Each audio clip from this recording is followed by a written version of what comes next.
Yes! Alright! Oh, Yngwie!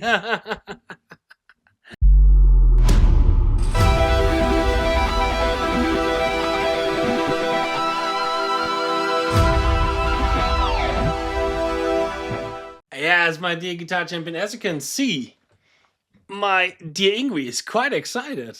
Because, yeah, today we're going to talk about one of the coolest shred records that you have to know. I'm talking about Vicious Rumours, Soldier of the Night. Here we go. Hey guitar champion, what's going on? Justin Hornbach here, back from my practice dojo, and welcome to today's video. Oh yeah, Vicious Rumours with one of my all-time favorite shred guitar player from the 80s on their solo debut record, Soldier of the Night. Yesterday I helped out my good friends from the German Teutonic metal band called Generation Steel, and they were the openers here on a local show for Vicious Rumours yesterday. If you are a fan of music like Accept and UDO and all these kind of old school German metal bands, check out Generation Steel, those two records that they have released yet. They will definitely something for you. But okay, let's go back into the 80s to Vicious Rumours. This is the debut record of Vicious Rumours. It was released under Shrapnel Records, the famous record label when it comes to shred music. If you don't know it, Mike Varney, the head of Shrapnel Records, he released all the important shred records from the 80s. Razor X, Cacophony, Tony McAlpine, Greg Howe, Richie Kotzen, all the greats. And for Vicious Rumours, who were also signed with Shrapnel Records, he hired, or better suggested, one young aspiring guitar player that later is going to become one of the biggest shred idols and shred icons from the 80s. And I'm talking about none other than Vinnie fucking Moore.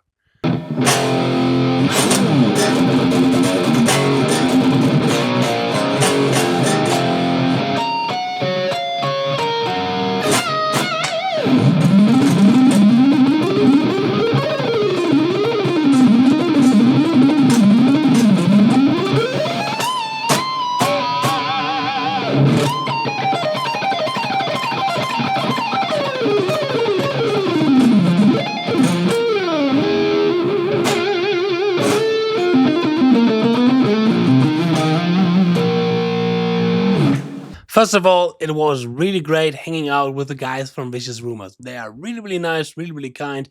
Two of them are from the original formation back from the early 80s, and the rest of the gang, the bass player, the lead guitar player, and the vocalist, they're new guys, especially the vocalist and the lead guitar player, but they killed it. And their new lead guitar player, his name is Denver Cooper. He played some insane, really cool shred lines. He always played the one, you know, he always played a lick where he's going ascending a sweep arpeggio and descending a scale run that always sounded really, really awesome. Something like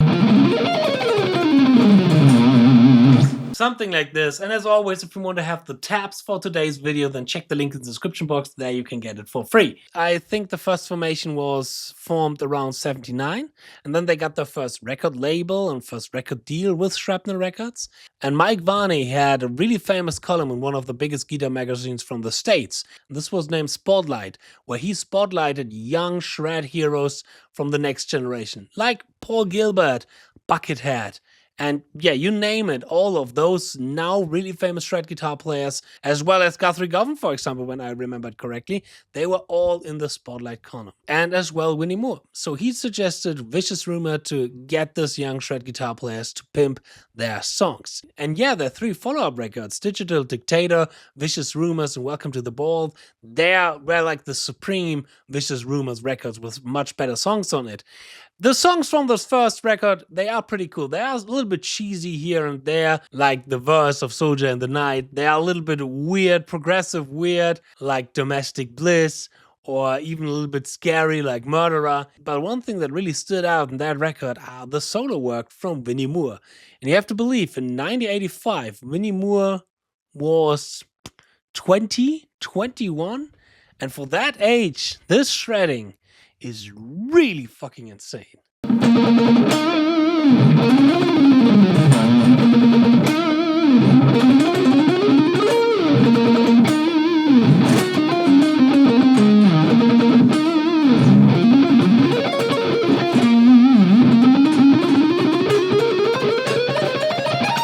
And if you want to check out this record, I would recommend the instrumental songs, 𝙬𝙗𝙀, I hope I pronounced that correctly. Invaders, it's Invaders like the eruption of Vinnie Moore. It's really great what he all combined in this big and epic solo. This is the playbook of really great shredding in the style of Vinnie Moore. Of course, Soldiers of the Night, really great song, one of my favorite songs on that record, really great chorus and really also really great solo work. Alright, but why are the Vinnie Moore solos so great on this record? Well, first of all, the technique. His playing style was something really incredible back in the day. You see, in the 80s, when it comes to speed picking, a lot of players, they tend to play more licks that are based on even number of notes per string, like this really famous 6-note pattern. Or this kind of famous ascending run.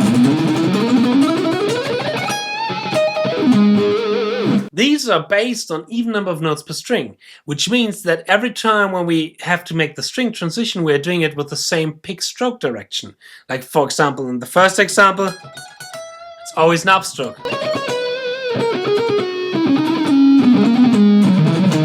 By that, we only need one pick slant technique, something that was not aware or familiar in that time of era, in that time of shredding. So a lot of people are scared of so-called two-way pick slanting licks or just simply scale run licks like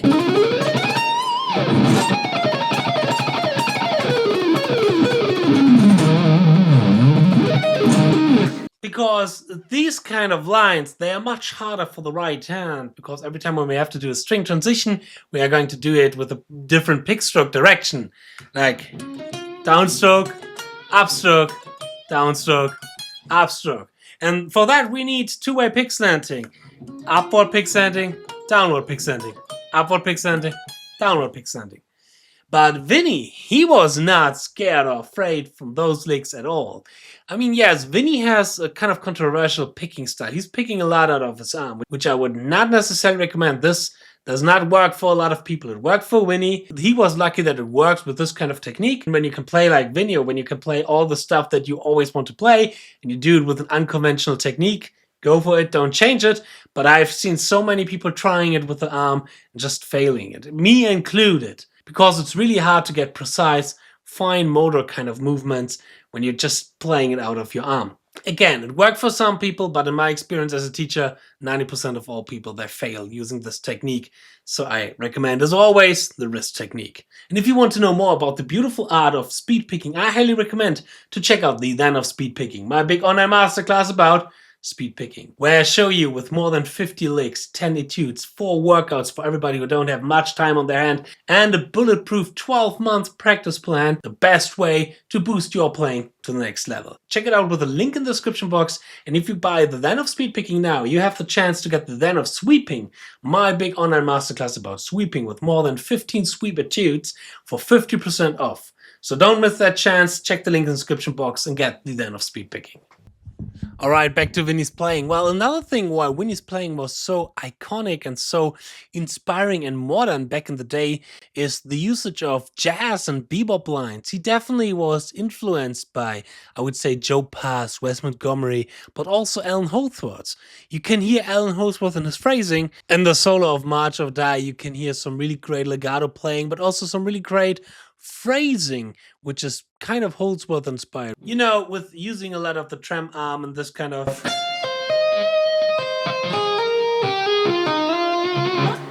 wide intervallic legato lines and ideas, but also using arpeggios to superimpose certain chord substitutions, something that I've discussed in this video here that I've released lately.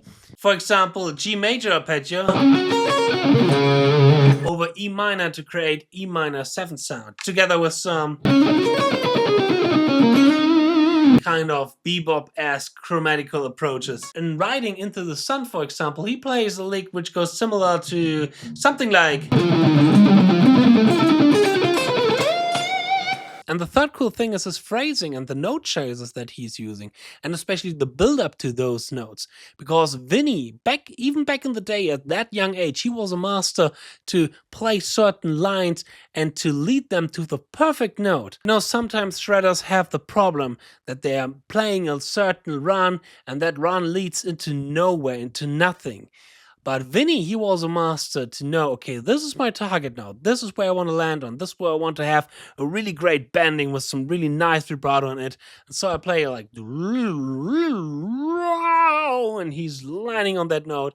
And that's really incredible. So a huge shred recommendation for me to check out Soldiers of the Night by Vicious Rumors. And now let's learn a few licks from those solos. So the first lick that I have for you is from Blitz the World. It's the final lick where he has like a break and then he can play in that pause and that general pause from the whole band. So it goes like this. Yeah, my guitar, by the way, is tuned down 1/2 tone step because the whole Soldiers of the Night is an E flat standard. But of course you can play those licks as well perfectly with a normal tuned guitar. Here we go.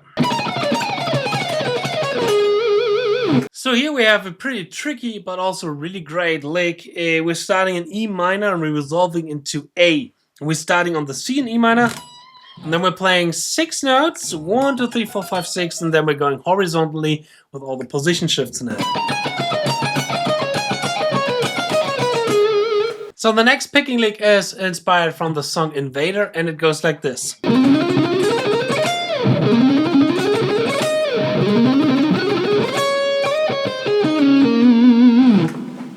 And slowly it goes like this.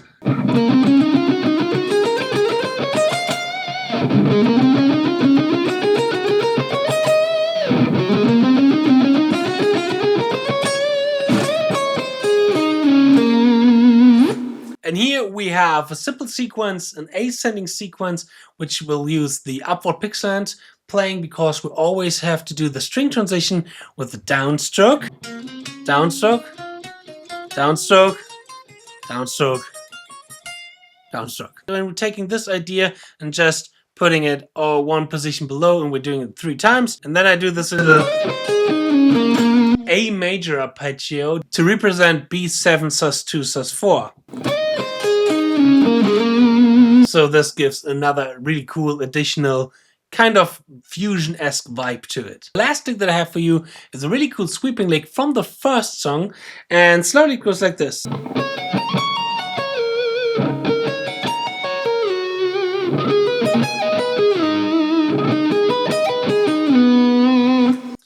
And here we have a 3-string sweep arpeggio section, first in G major, and the clue about, or the cool thing about this lick is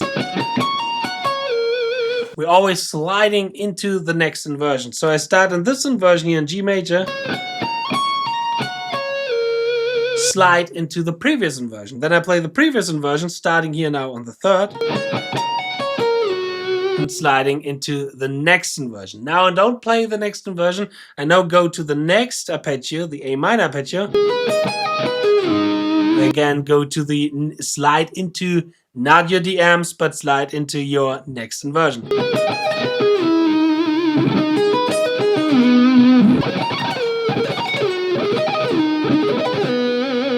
And when you're learning those licks, never forget that back in the day, they don't had a lot of time to record these records. And especially the Shrapnel record CDs. They were famous for being recorded in just a few days. So I assume that they probably didn't had a lot of time recording these. And, you know, under these circumstances, wow.